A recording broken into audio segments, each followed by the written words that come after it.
Good morning, students. Let us continue the lesson based on chapter motion. कल हमने कुछ question answers किए थे जो मैंने ऑडियो के रूप में भेजा था. Now today we are going to solve the numericals. Numericals के लिए आपको जितने भी फॉर्मूले आपने किए हैं अभी तक उन सब का भी आपको एक बार दिमाग में रिवाइज करना होगा. क्या क्या पढ़ा हमने वो एकदम याद रखना होगा. देखिए, एक तो velocity is equal speed distance by time, ये आपको पहला होना चाहिए था. ये आपको पहले पता होना चाहिए. Velocity is equal distance by time. So ये जो वेलोसिटी है, ये velocity that is equal s over t, distance upon time. और एक्सेलरेशन जो है that is equal to velocity by time, rate of change of velocity आपको पता है. एवरेज वेलोसिटी हमने पढ़ा u plus v by two, यानी initial velocity final velocity upon 2. ये हो गया फॉर यूनिफॉर्म एक्सेलरेशन.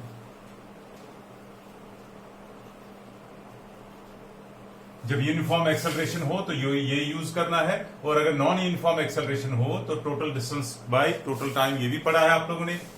अच्छा, एक टर्म है 1 किलोमीटर पर आवर. अगर हो तो आपको जो स्टैंडर्ड यूनिट है, SI unit of measuring speed है, दैट इज या वेलोसिटी है, दैट इज मीटर पर सेकंड.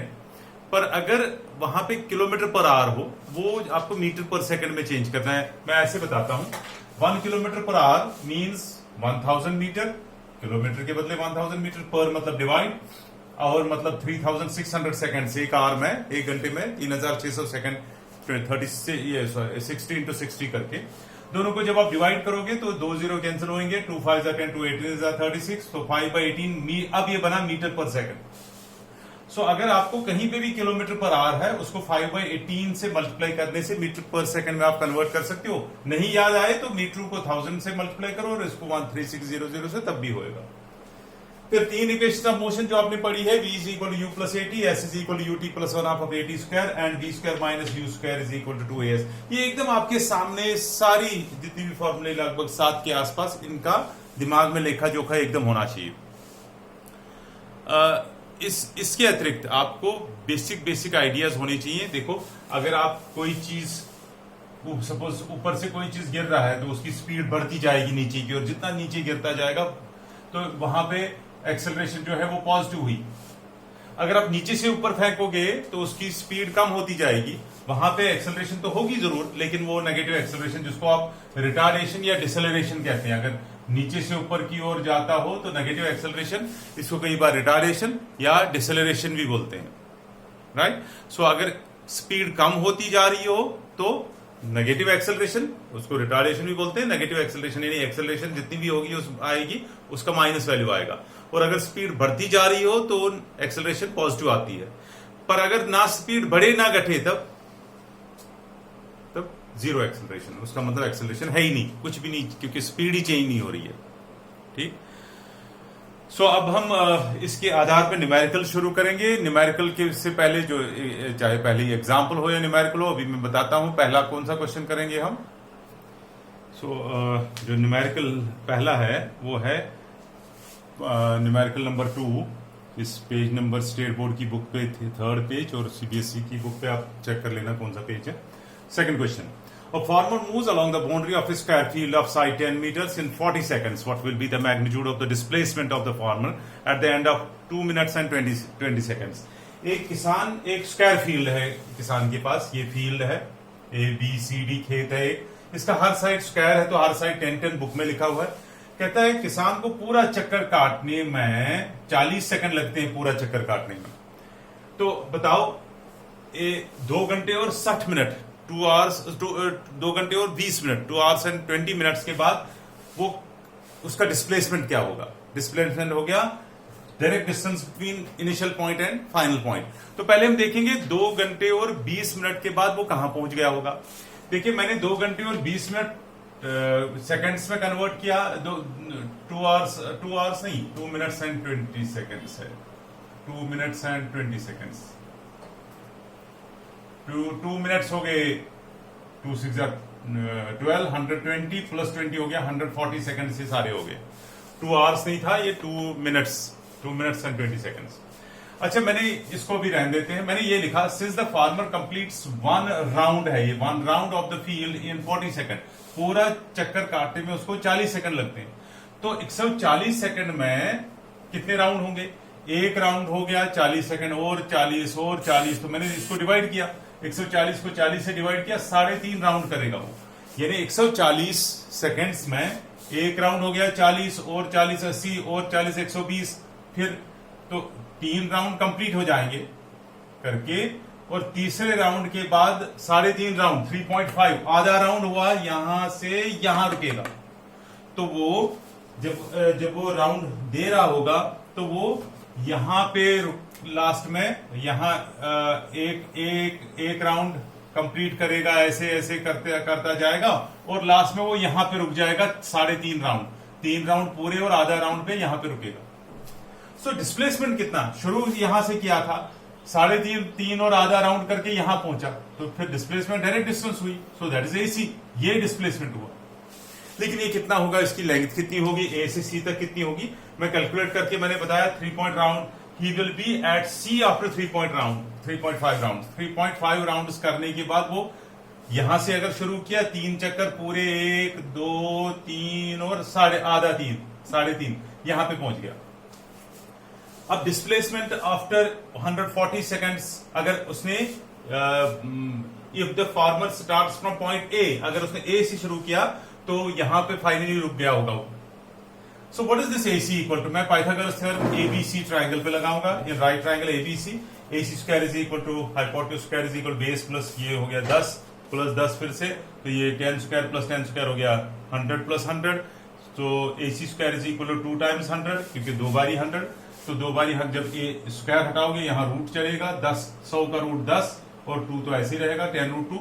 सो ये जो डिस्टेंस है दिस इज 10 रूट 2, यही डिस्प्लेसमेंट होगा। तो 10 रूट 2 मीटर उसका डिस्प्लेसमेंट होगा after 2 hours and 140 seconds.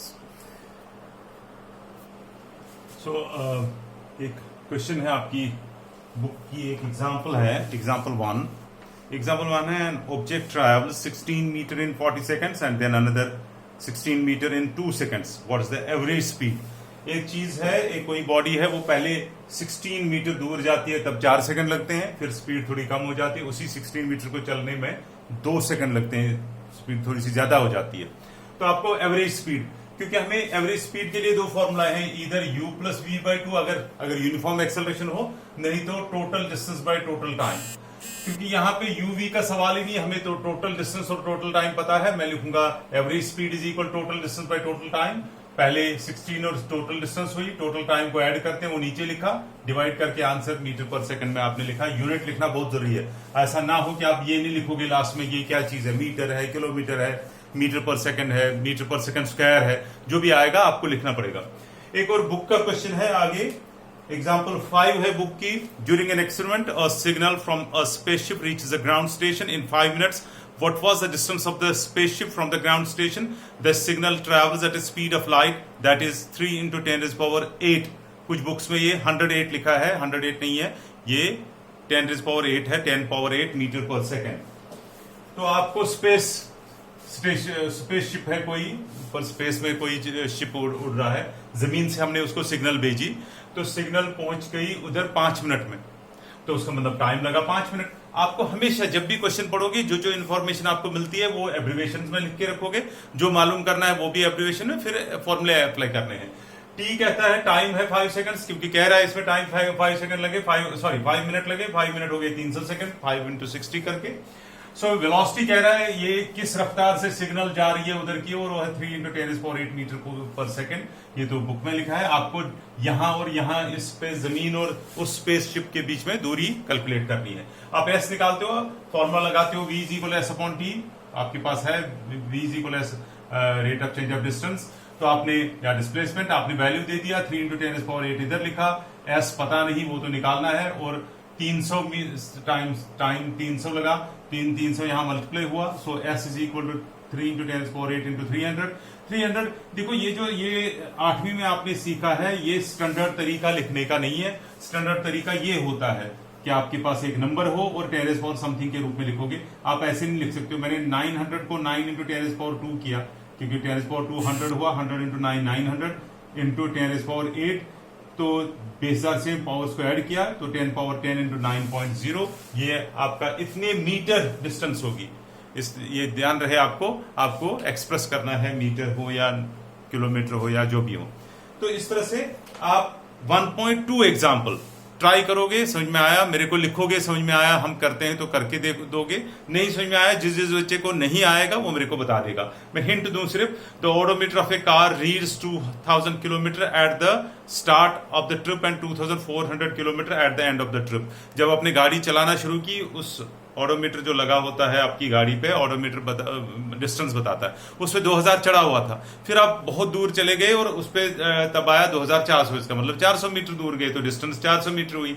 Time लगा 8 आवर्स, आपको एवरेज स्पीड कैलकुलेट करनी है तो डिस्टेंस बाय टाइम, यानी वही डिफरेंस जो 400 बाय टाइम, ये मुझे कैलकुलेट करके बताओगे। लेकिन इसको मीटर पर सेकंड में कन्वर्ट करना है, इसलिए आप लास्ट में इसको जो मैंने एक फॉर्मूला बताई थी, इसने जो तरीका किया है वैसे भी कर सकते हो, या जब आप 50 किलोमीटर पर आवर पे पहुंच गए, आपका आंसर आएगा इसमें 50 किलोमीटर पर आवर, लेकिन हमेशा स्टैंडर्ड यूनिट में होना चाहिए। यहाँ पे आवर्स में नहीं चलता, मीटर पर सेकंड में आंसर होना चाहिए।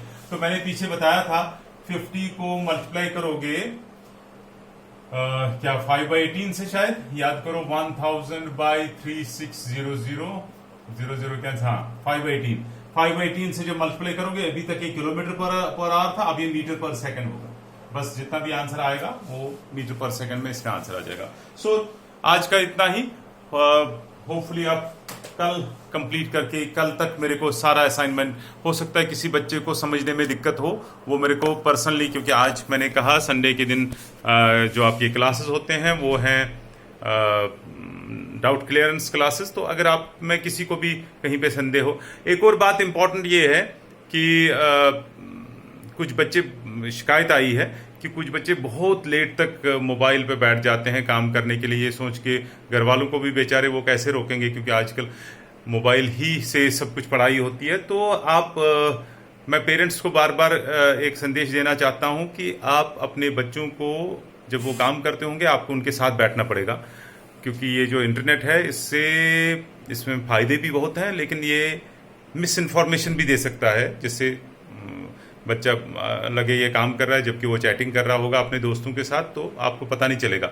So it is always be careful. आप अपने बच्चे को अपने सामने रख के अलाउ करो। और दूसरी बात कि 11 बजे रात भर बैठने की जरूरत नहीं है। आपने एक बार वीडियो देखा तो स्टडी करना शुरू करो। दिन भर आपके पास इतना बड़ा दिन पड़ा हुआ था, सो रात भर ये नहीं कि मेरा अभी भी होमवर्क बाकी है, आप सो जाओ मैं काम करता हूँ। आई होप कि parents won't allow this to happen again. So दूसरी बार बच्चे भी कोशिश करें कि जल्दी जल्दी अपना काम खत्म करके अपलोड करें, और रात के 11 बजे से पहले आप काम खत्म करोगे, सो दैट आपको सोने का भी अच्छी तरह से टाइम मिले। थैंक यू, कल मिलते हैं। All the best.